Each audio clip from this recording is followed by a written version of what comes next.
We are the media arts class from Monsignor Donovan High School in Toms River, New Jersey. And Channel 1 News starts right now. Woo!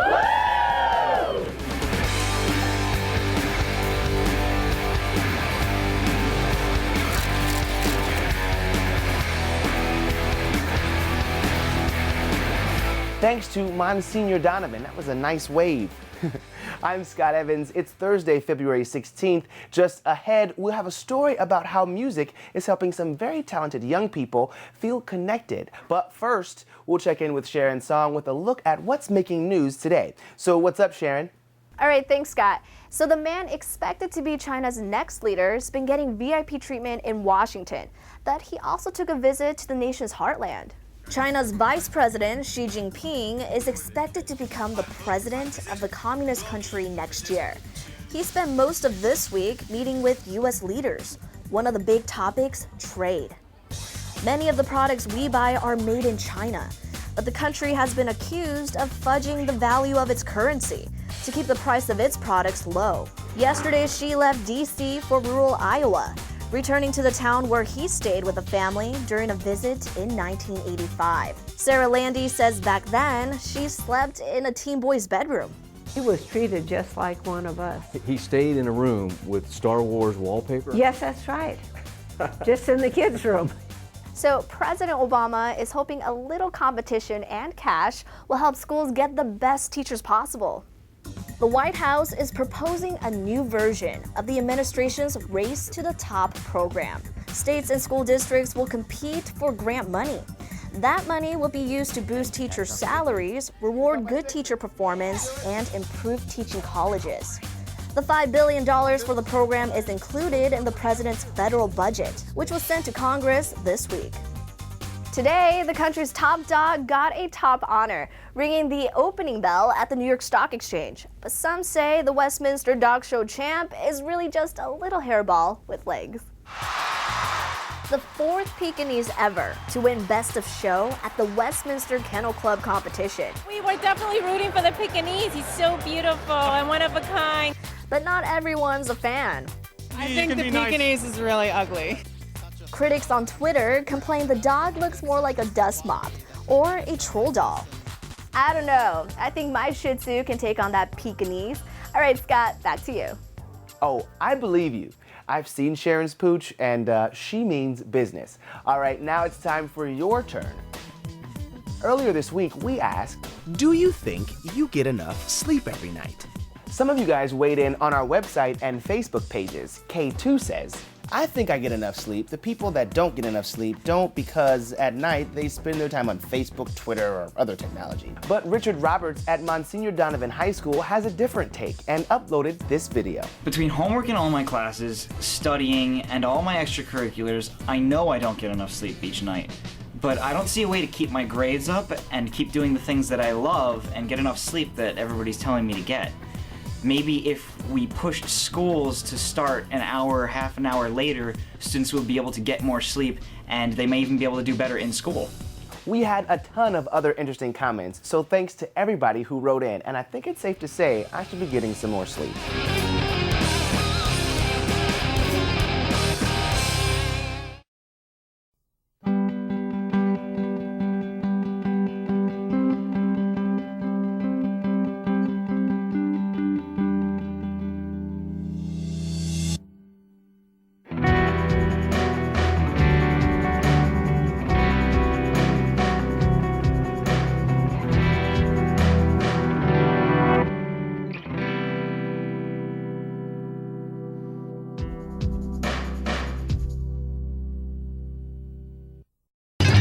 Want more Channel 1 news? Head to channel1.com.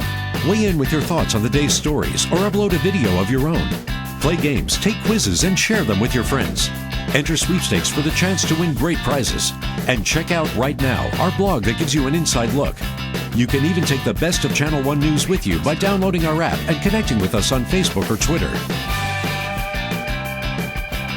Channel1.com. Check it out today.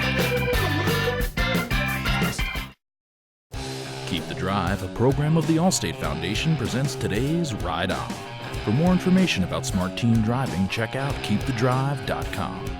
You've probably heard that car crashes are the #1 killer of teens, but what you may not know is that the number of teen driving deaths has been going down until now. According to a new report out today, teen driving deaths are up, and for the first time in 8 years.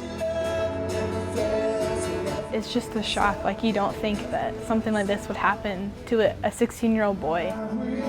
Tuesday night, hundreds of students from Pella High School in Iowa gathered to mourn the loss of 16-year-old Blake Van Vark. You just don't even know how to process it. You just kind of feel numb. You're just like, I mean, where do you go from here? Blake was killed in a car accident Monday night when troopers say he lost control of his SUV and was hit by an oncoming truck. Blake's story isn't new. Every year, around 5,000 teens die in car wrecks. For the last 8 years, those numbers had been dropping because of new restrictions on teen drivers and the focus on preventing distractions like texting while driving. But this latest report says in the first 6 months of 2011, 16 and 17-year-old driving deaths rose 11%. One reason, as the economy improves, more teens can afford to drive. Blake was one of them, and now his classmates are honoring his memory. In the midst of all the sadness and heartbreak, that we've been united, and we've really come through and comforted each other. You can help make the road safer by joining our Pledge Now, Text Later over at channel1.com. I did it. And coming up, we'll talk to some young people who are channeling some good vibes.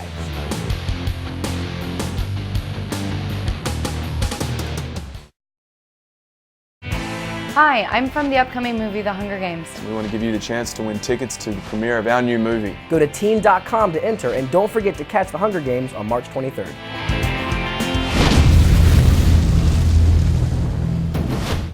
Every year, music programs are cut from schools all around the country. But if music hadn't been so important in my school, I probably wouldn't be standing here right now. Join DoSomething.org and the VH1 Save the Music Foundation and battle for the bands. Make a video about why music is so important to you, and we'll share it with Washington, D.C. bigwigs so no one misses with your school's music budget. Text BATTLE to 38383.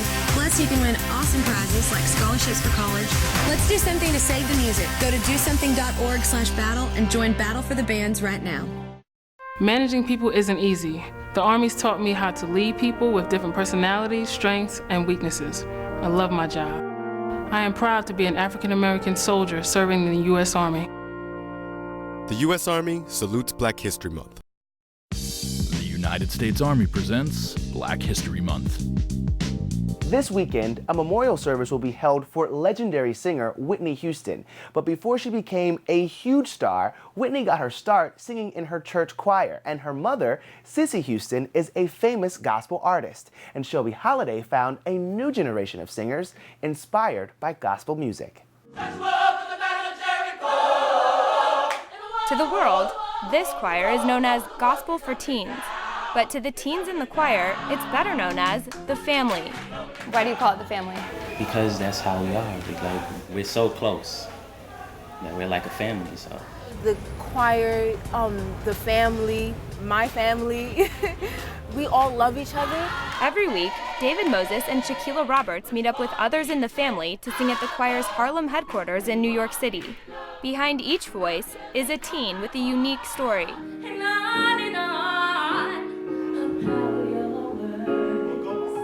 But blended together, those voices share a beautiful message, a love for gospel music.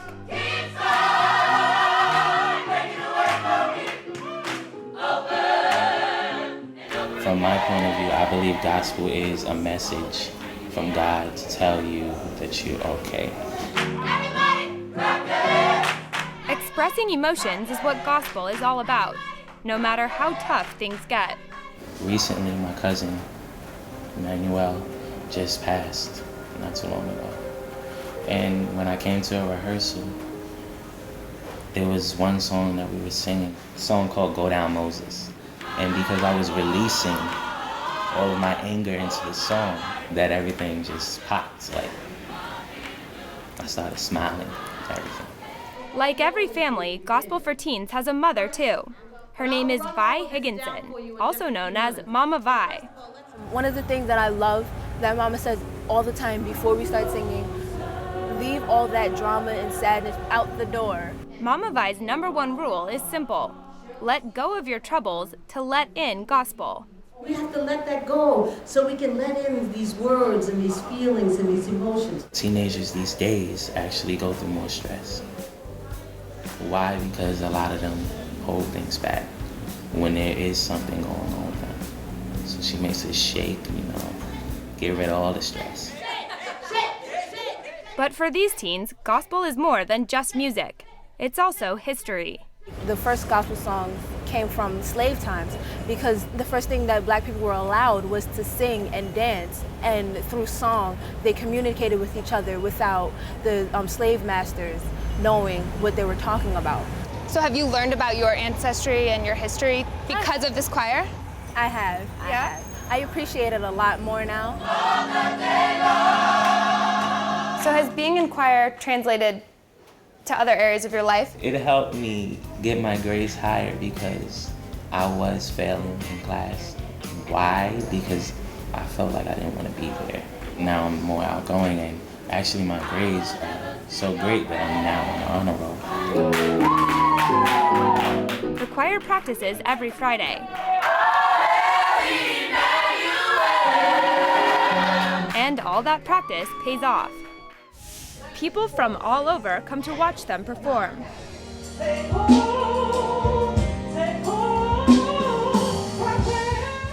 If you didn't have music, where would you be? Nowhere. Home. In bed. Not doing anything at all. Shelby Holiday, Channel 1 News. You can check out the choir bringing down the house and a blog from the Channel 1 producer Adriana Diaz over at channel1.com. Well, that does it for us. I'm Scott Evans. Make today awesome, and we'll see you right back here tomorrow. Produced in association with CBS News.